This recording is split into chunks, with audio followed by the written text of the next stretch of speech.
Bonjour.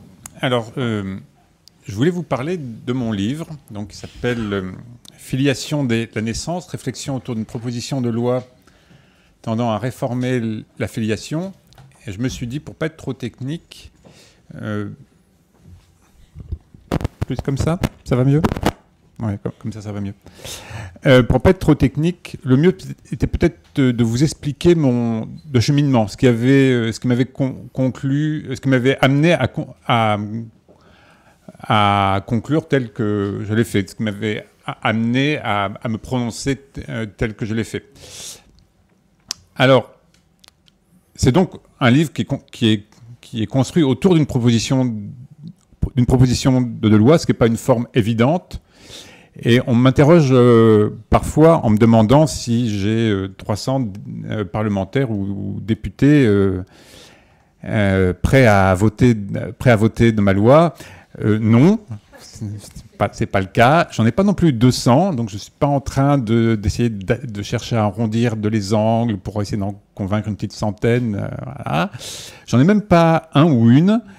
Je ne me place pas encore dans cette séquence-là, peut-être, pas encore en tout cas, ça viendra plus tard, mais pour moi, la forme d'une proposition de loi a ses propres vertus. La première que je lui vois, c'est quand on donne de la valeur à l'intégrité intellectuelle, à la cohérence intellectuelle, c'est que la forme de proposition de loi vous oblige, vous entraîne presque malgré vous à traiter les différentes parties de vos propositions de façon cohérente. Une idée vous amène à une autre idée et vous vous assurez que les deux fonctionnent ensemble. Et j'avais d'abord, dans l'idée, quand j'ai commencé à me dire qu'est-ce que je vais pouvoir écrire, j'avais pensé que j'allais tout réécrire. J'allais prendre le code civil, puis on efface tout et on recommence. Enfin, le titre 7 surtout, peut-être. Bon. Et puis... finalement, je me suis aperçu qu'on pouvait faire beaucoup plus de simplement. Et j'ai voulu garder cette idée de simplicité, ce qui m'a conduit à choisir de ne pas m'étendre sur les conséquences possibles de la filiation, parce que la filiation, c'est un sujet très riche. Ça a de très nombreuses conséquences sur le mariage, sur de l'adoption. Je traite la filiation selon le titre 7, c'est-à-dire l'établissement de la filiation hors adoption, mais j'aurais pu le traiter, je vais vous dire de pourquoi, l'état civil, la beau-parentalité, enfin, il y avait plein de conséquences que j'aurais pu traiter. Et j'ai choisi une sorte de dénuement de volontaire, justement pour rester sur cette idée de la filiation déjudiciarisée, qui me semblait tellement riche de sens que ça valait le coup de la traiter seule et de laisser ensuite de renvoyer à d'autres travaux si on voulait penser aux conséquences. Alors, j'ai fait une légère entorse. J'ai écrit 2 propositions sur ce fameux accès à la connaissance de la biographie, des origines biologiques en cas de don de gamètes, où je montre ce que ça pourrait être. Mais pour moi, c'était à titre d'illustration, ça n'a pas de valeur fondamentale. Mais bon, je pourrais vous en parler si vous voulez dans quel était le sens que j'y ai accordé. Je le dis dans l'introduction de mon livre, il n'est de filiation qu'artificieuse. Alors, c'est une formule qui peut sembler un peu compliquée, qui n'est pas d'un abord immédiat. on peut le dire de façon un peu moins juste, mais peut-être plus facilement compréhensible, que pour moi, tous les parents sont des parents adoptifs. Et je vais vous dire comment je suis arrivé de cette idée. Hein. Et quand je parle d'adoption, je parle de l'adoption déjudiciarisée. Je ne parle pas de la forme particulière où on passe devant un juge, on prend un avocat, il y a un procureur qui donne son avis, etc. Je vais en fait de répéter des choses qui ont été dites. Je vais vous parler de la filiation de par PMA, parce que pour moi, c'est la filiation par PMA, par PMA hétérologue, c'est-à-dire avec don de gamètes, et la plus riche de sens.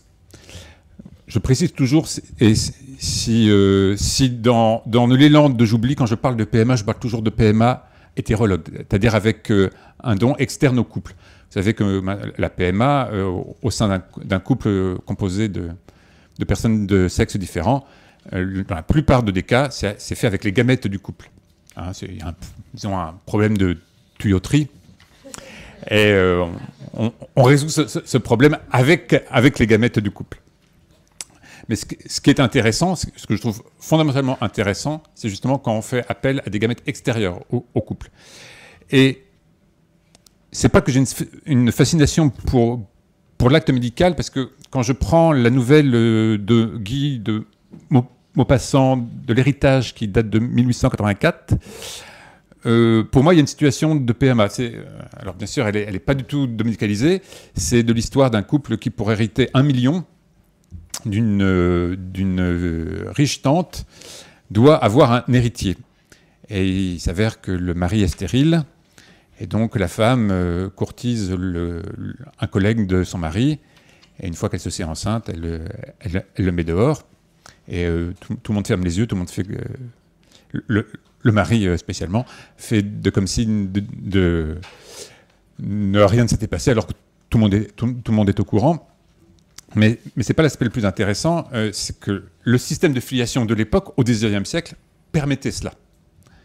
On avait un système qui protégeait les conditions de filiation au sein d'un couple marié,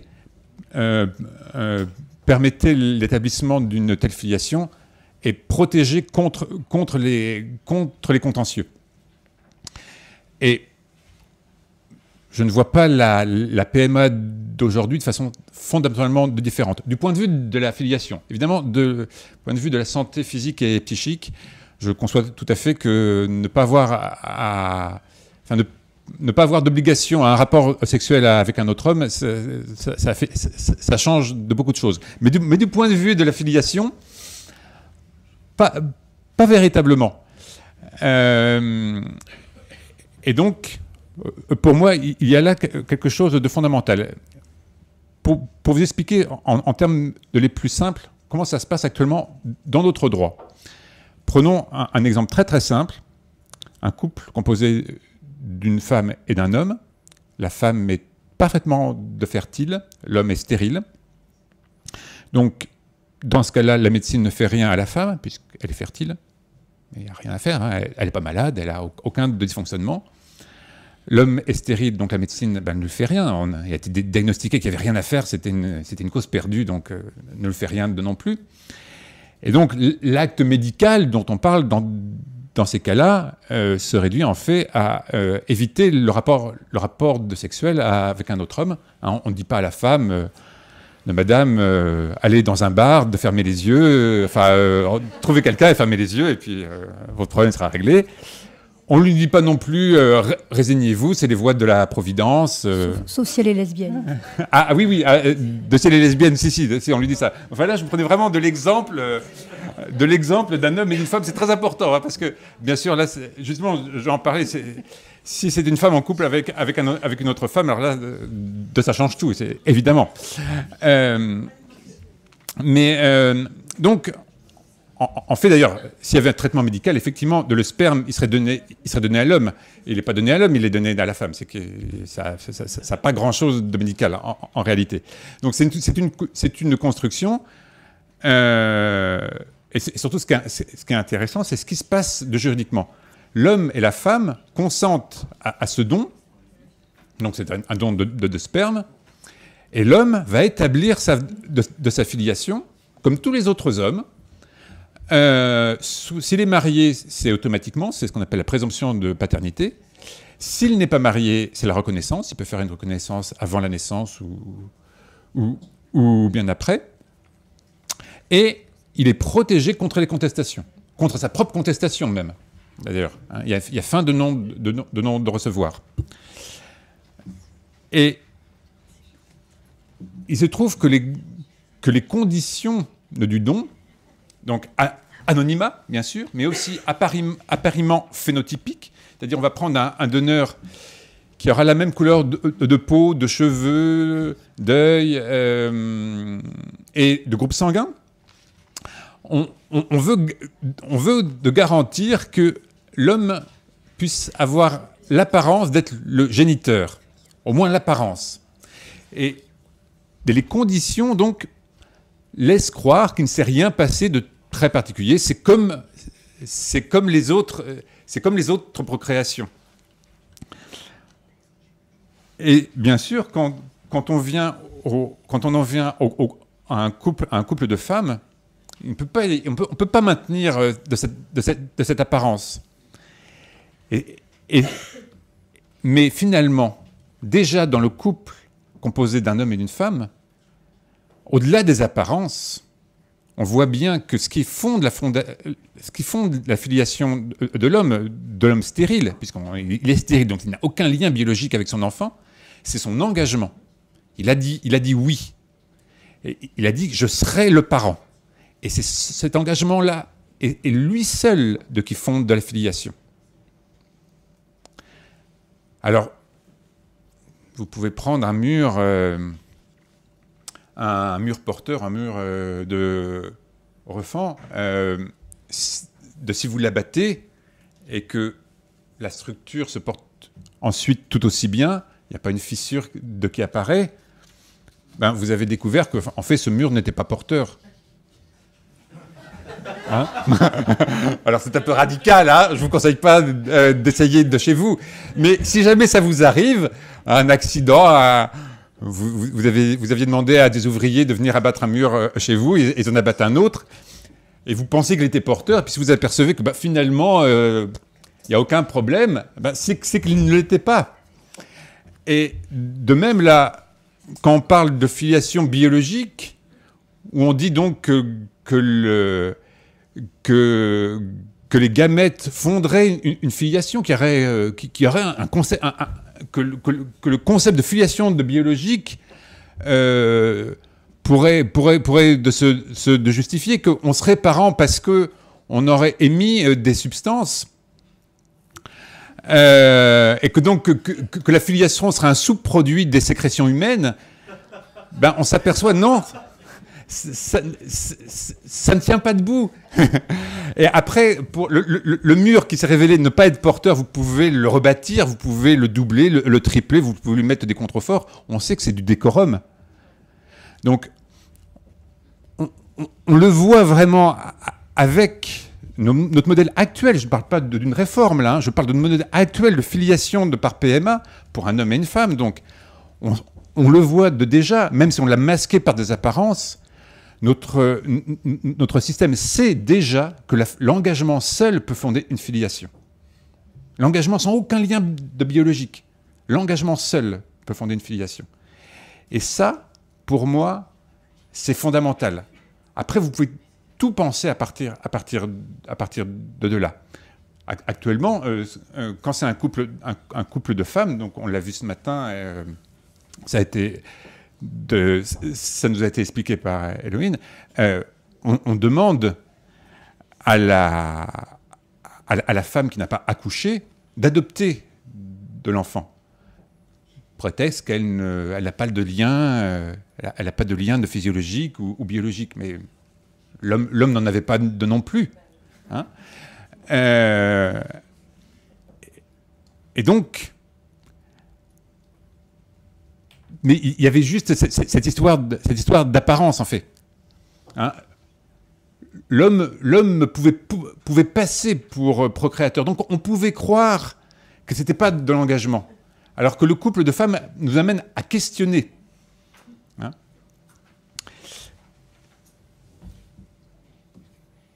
Et je pense qu'un certain nombre de gens qui ont réfléchi justement à l'homoparentalité, on voit le cas en droit québécois ou en droit belge ou en droit catalan, en droit espagnol, ont plus ou moins perçu ce danger révolutionnaire et ont cherché à éviter la contagion. Et on fait une sorte de cordon sanitaire pour éviter que cette idée révolutionnaire de la filiation lors d'une PMA hétérologue contamine toute la filiation. Elle n'était pas vue comme révolutionnaire tant que l'apparence permettait de penser que le parent était aussi le géniteur. Tant que l'apparence permettait de penser. Mais une fois qu'il est clair à tout le monde que la filiation ne peut plus de passer pour procréatrice, mais n'est plus qu'un engagement, le risque révolutionnaire, le risque de contagion à l'ensemble de la filiation nécessitait que l'on bâtisse des dispositions spéciales pour contenir de ce risque. Le rapport Thierry Delorayer, d'ailleurs, va dans son sens. Et comme il a été dit de tout à l'heure, effectivement, on préconise, là c'est sur le modèle catalan, ça ressemble beaucoup au modèle catalan, de faire des dispositions spéciales en cas de PMA. Un mode spécial d'établissement de filiation en cas de PMA. Alors, il y a justement une juriste québécoise qui s'appelle Marie-France Bureau, qui a écrit un livre sur la réforme de la filiation qui a eu lieu, la grande réforme de la filiation qui a eu au Québec en 2002, qui est vue comme une grande réforme très de progressiste, et elle qui a été très critiquée par un nombre de juristes conservateurs de québécois. Elle fait plutôt une critique de sa gauche. Elle dit, je vais vous la citer: « Il est légitime de se demander si la réforme de la filiation effectuée par le législateur québécois représente réellement une révolution de la filiation et un bouleversement total de la mécanique de la parenté, comme certains auteurs l'ont laissé entendre. Le principe de la biparentalité a été maintenu malgré le fait que les enfants évoluent de plus en plus à l'intérieur de constellations familiales dans lesquelles il existe souvent plus de 2 parents activement impliqués dans la vie de leurs enfants. La façon dont on encadre aujourd'hui la parenté homosexuelle, au chapitre des procréations assistées, a fait en sorte de faire entrer les couples féminins dans le moule du couple hétérosexuel. La parenté homosexuelle n'intervient que comme une exception au modèle conjugal hétérosexuel. Bruno Perrault rappelle qu'il ne s'agit pas de faire des arrangements ponctuels pour les homosexuels, mais qu'il faut plutôt repenser l'ensemble de notre droit relatif à la filiation. La transformation du droit ne saurait reposer sur la seule homoparentalité. Développer une casuistique de l'adoption ne peut avoir de sens que si l'hétérosexualité y est elle aussi soumise et renonce ainsi à son privilège épistémologique qu'il identifie à la filiation elle-même. » Et c'est ce que j'ai voulu faire. Pour moi, la compréhension du sens profond de la filiation par PMA hétérologue doit nous conduire à admettre qu'il n'y a de filiation, comme je disais, qu'artificieuse. C'est-à-dire que quel que soit le mode de procréation, y compris par GPA, y compris par procréation sanguine ou charnelle, c'est de l'engagement, le projet parental qui fonde la filiation, et c'est un message universel. Alors, j'y vois plusieurs de conséquences. Je pourrais au moins en citer 2. Une indifférence au nombre de parents.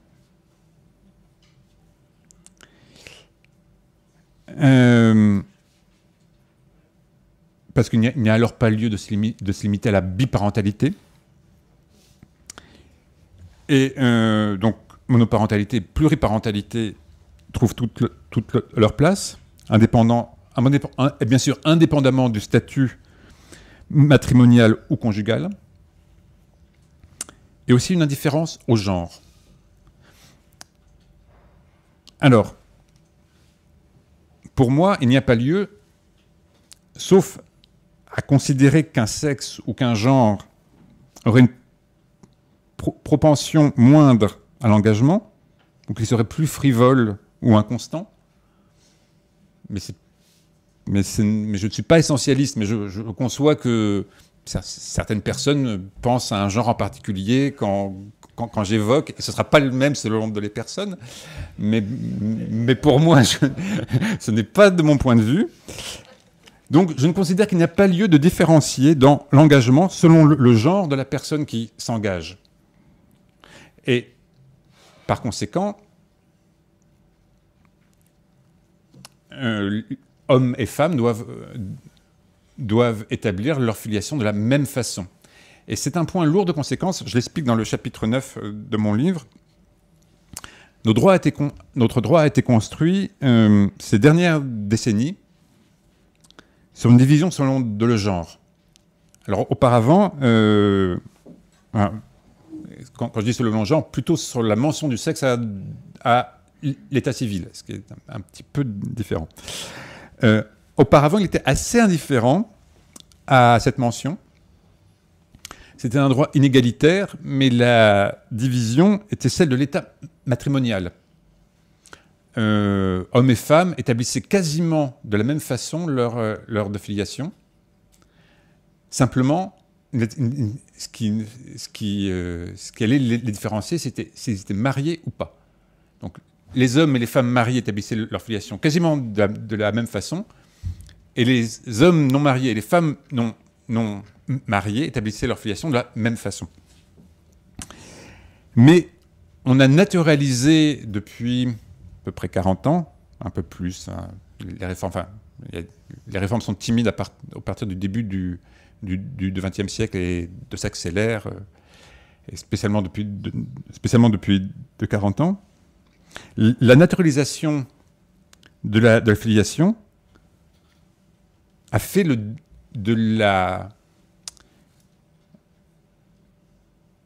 l'établissement de la filiation le dernier bastion de la division juridique des sexes.